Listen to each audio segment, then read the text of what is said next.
I cannot believe I allowed myself to fall for such a deceptive move. The killer knew I would ask for an alibi, and they knew how to cover their tracks perfectly. Now, though, I have the upper hand. The killer believes that I have extinguished all avenues of my questioning.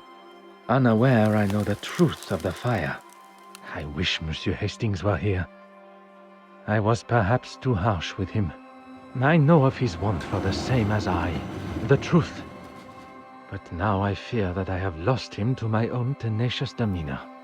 Now more than ever do I need my little grey cells working at full capacity. Monsieur Demire and Mademoiselle Babagna. I am glad to say that they both still have alibis, as the show had just reached its second act. I can be sure that neither was involved. Mademoiselle Farquhar. She claims that she was in the darkroom developing pictures, and even with this new discovery, her alibi stands. Monsieur Dryden can confirm. Monsieur Christiansen, one of my key suspects, drinking alone except for a brief encounter with Monsieur Demire. But Madame Allen can substantiate his trip to see her at the theater to apologize during the intermission. Which leads us to the good Madame Allen, on stage performing. Innocent. A side note, I must make an effort to see her production. From what I have heard, she sounds quite captivating. The Honorable Bishop Mountjoy. His Compline prayers had not yet begun, but Mademoiselle Warbeck and he were together in what I can only imagine to be an uncomfortable meeting for them both. Her innocence has already been confirmed, although upon learning of how she has been treated, I would not have been surprised. Last but certainly not least, Monsieur Aylesworth, and the article in the newspaper documenting his, as some see, heroic speech amongst the House of Commons is alibi enough for the murder. And where are we left now? Every suspect seemingly as innocent as they were yesterday. But when one looks most innocent, that is when Detective Poirot is most suspicious.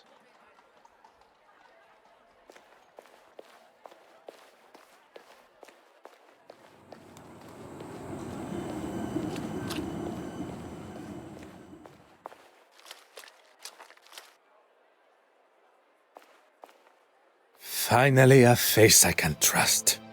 Everything all right, Poirot? I'm afraid things could not be further from all right. Don't tell me the famous Detective Poirot is stumped. Stumped? No. Perplexed? Oui. Perhaps you can be my perfect distraction. I may not be the celebrated doctor that my father hoped for, but I still like to keep up with recent medical journals. And what is the latest discovery?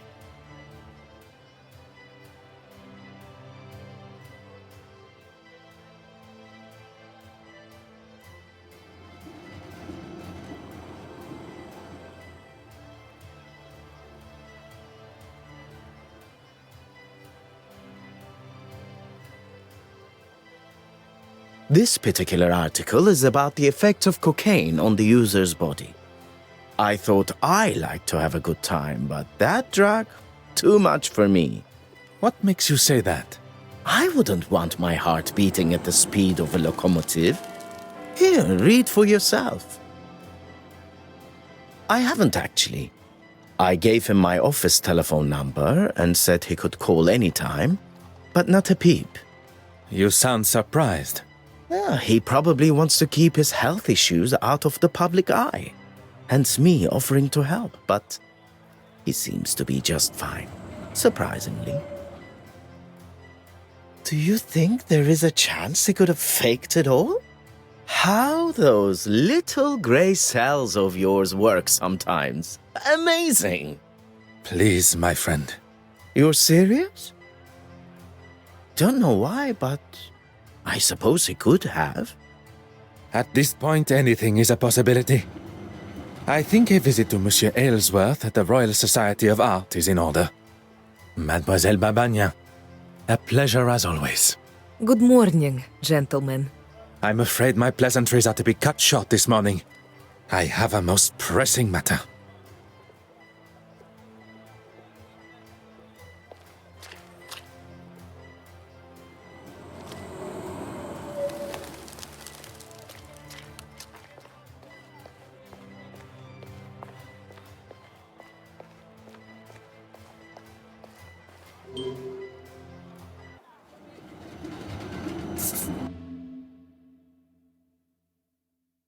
Just a moment. I'm coming. What a great commotion coming from behind the door. What on earth is Monsieur Aylesworth up to? Ah, detective. What can I do for you? Could you spare a moment of your time? If you are feeling up to it? Why wouldn't I? You are recovering from a potentially fatal heart attack. I would not want to aggravate or upset you in any way. Are we really going over this again? It would help me clear up some discrepancies. Very well.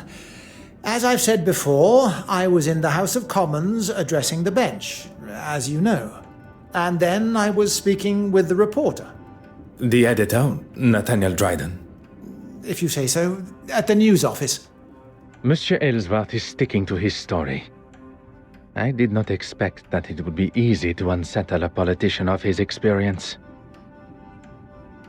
And why would I? And why would I? Oh, to thank him for his help at the museum. Yes, of course. I've been meaning to send him a thank you gift. One would think that thanking the man that saved your life would be further up your priorities. I'm a very busy man, as I'm sure you understand. And I don't know whether I'd go as far as saying he saved my life.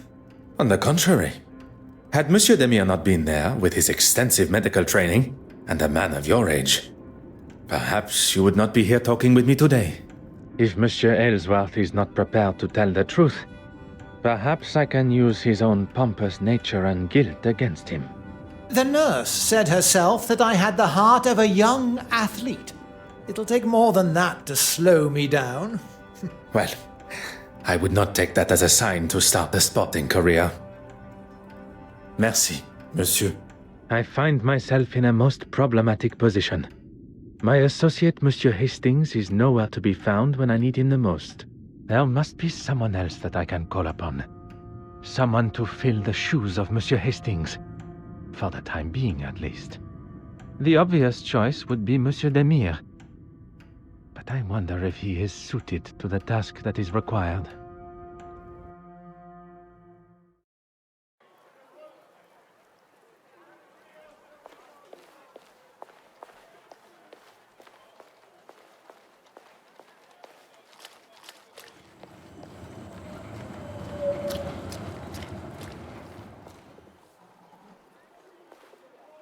Good morning, mademoiselle.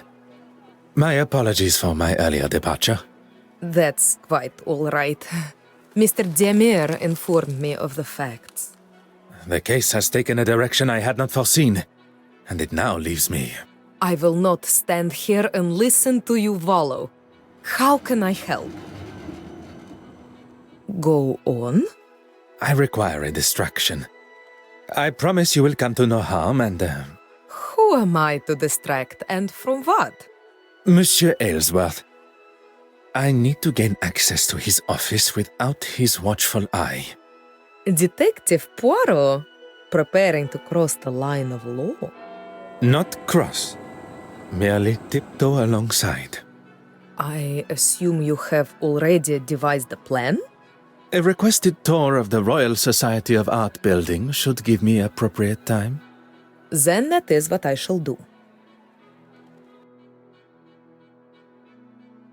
The door has been left ajar, exactly as required. I could hear Monsieur Aylesworth fumbling around behind his door on my last visit, and combined with his hesitation to open his door to me, I can presume he had something he did not want Detective Poirot to see.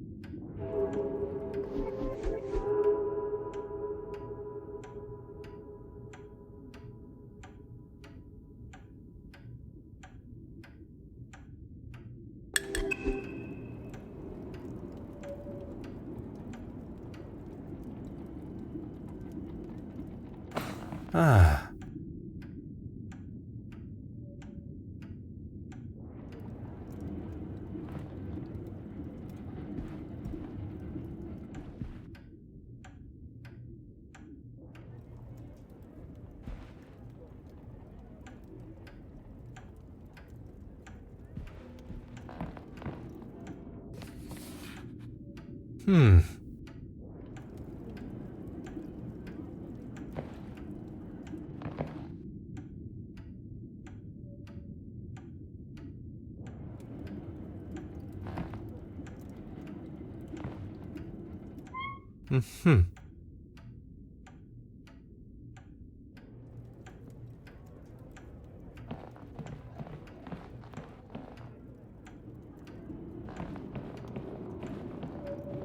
Ah.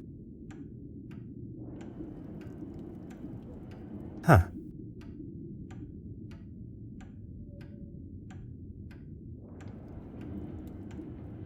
Aha.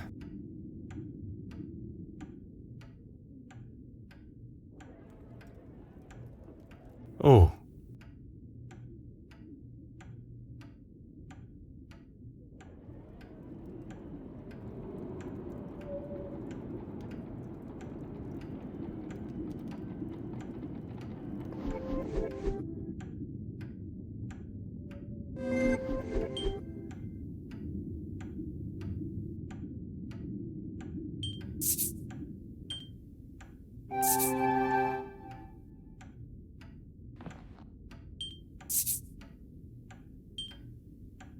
Some would say a lucky guess.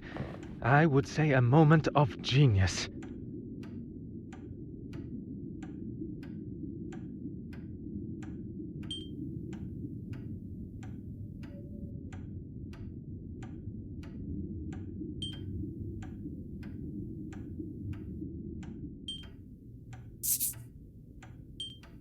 I should not be surprised by my own skills of deduction.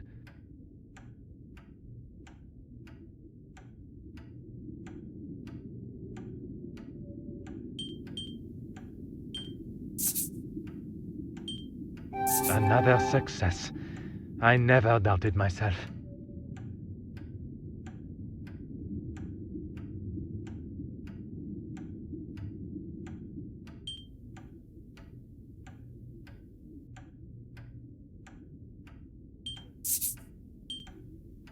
I should consider this further.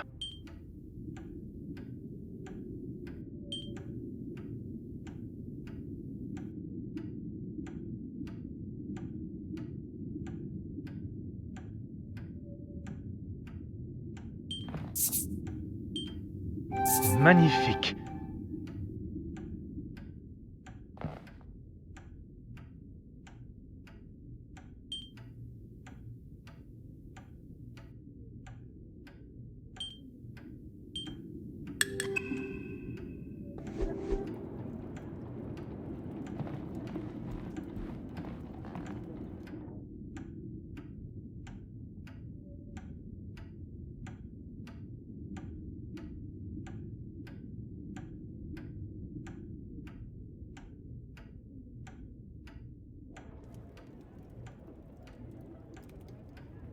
Put your hands up and step away from there.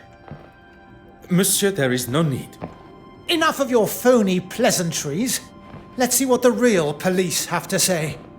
The first thing they would notice is the politician aiming his revolver at an officer while they are conducting official police business.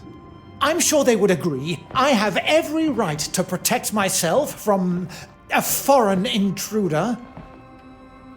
If you were to lower the gun, perhaps we could discuss the situation we find ourselves in. You may have authority in your own country, but not here. Now, explain yourself.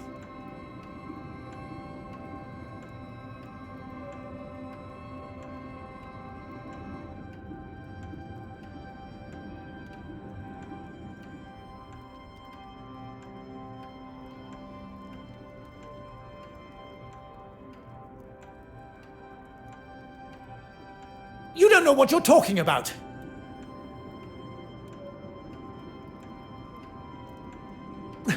Enough! I need a second to think about all this.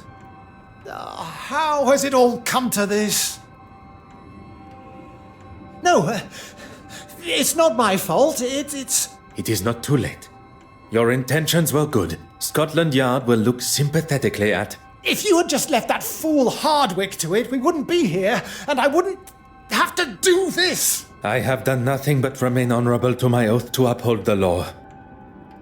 It is Monsieur's choices and actions that have brought us to this point, and he must accept responsibility for what is to come.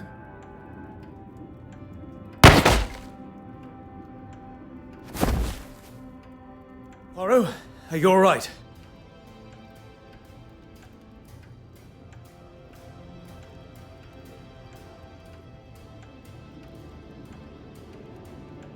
All the better for seeing you, Hastings. I was worried I was going to miss him. Your timing and accuracy could not have been more perfect. What do we do now? We take our leave. And what about him? Will he be okay? He shall be fine. Although I am not envious of the sore head he will awake to. Come, there is much to tell. Behind the bookshelf. But I never.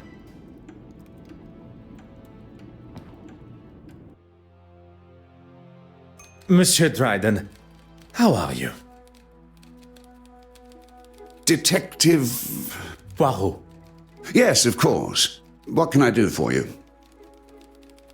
She is, but not here, I'm afraid. Do you know where she is? She said something about heading back to the museum.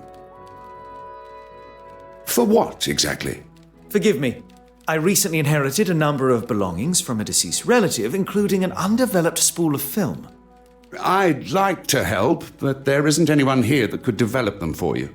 I'm more than capable, and I'll leave it tidier than when we arrived. In that case, knock yourselves out. I've got a meeting to run to anyway. I shouldn't be longer than half an hour or so. Pardon. Where has this confident and daring version of Monsieur Hastings been hidden? We all have a hidden side, it's just our own choice of when to show it. So our first step is... Don't tell me there is something the great Detective Poirot doesn't know. I must concede that photography is something I have little experience in. Lucky I'm here then. We need to start with a tray filled with developing fluid. Next, pour the fixer fluid into another tray and then add the photographic paper. I have a newfound respect for those that make such activities look so simple. Let's just wait until we see the results. It shouldn't take long.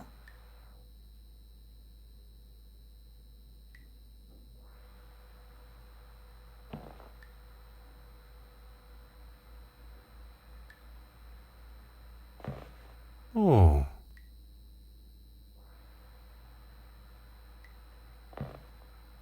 Oh.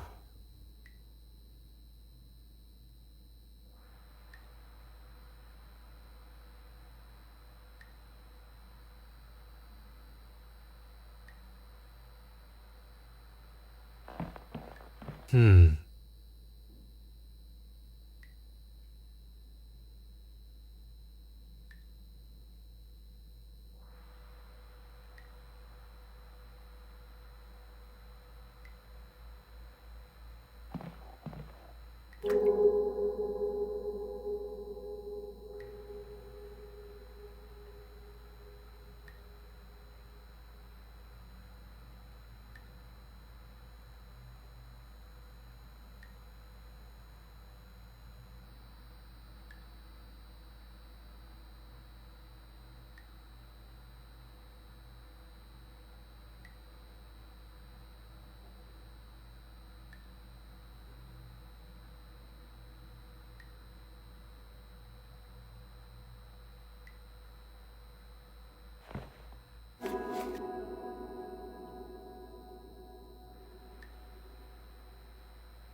Huh.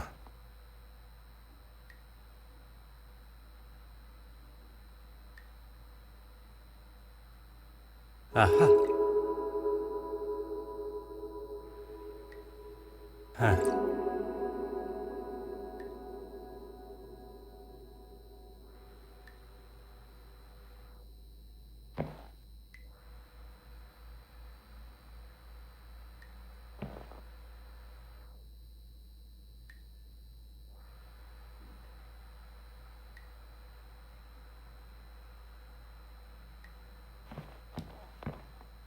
Hmm.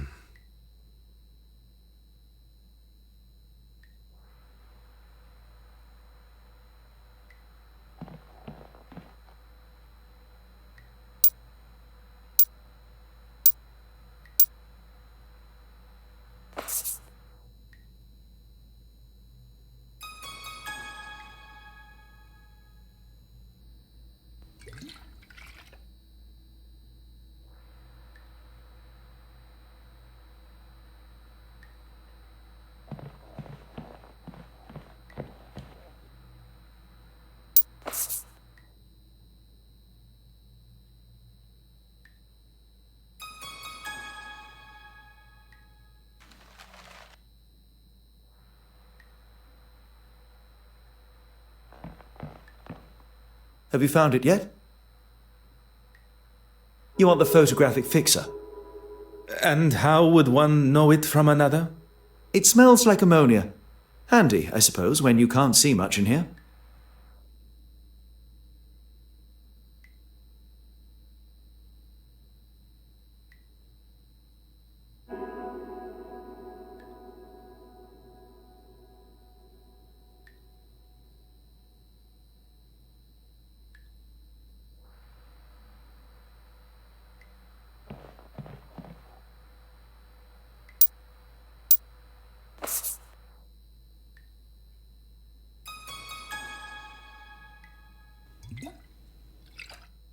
Okay, I think that's everything. Oh, Is there a problem? there shouldn't be, but there must be light coming in from somewhere. Is that not the point of a dark room? That it will allow no light in to damage the photographs? We need to find where the light's coming in from and damaging the prints. You continue your work, and I shall find the curious light source.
Monsieur Hastings, may we talk a moment? I'm in the middle of developing these. Can it wait? I'm afraid not. We've already been over this, Poirot. I don't want to argue. I have no intentions of continuing our previous conversation. What we must address now is her potential guilt. She didn't steal the painting, though. We know that. Her guilt in Mademoiselle Court Smythe's murder.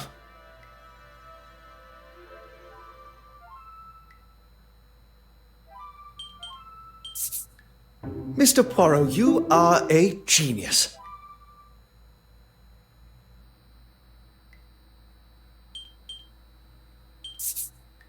Mr. Poirot, you are a genius.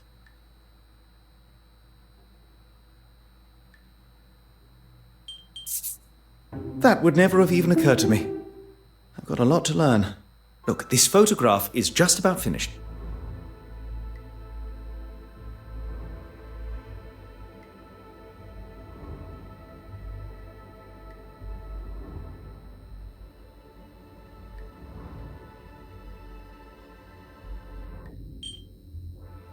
Is that? It appears so. And what has she got in her hand? That can't be the same cigarette case.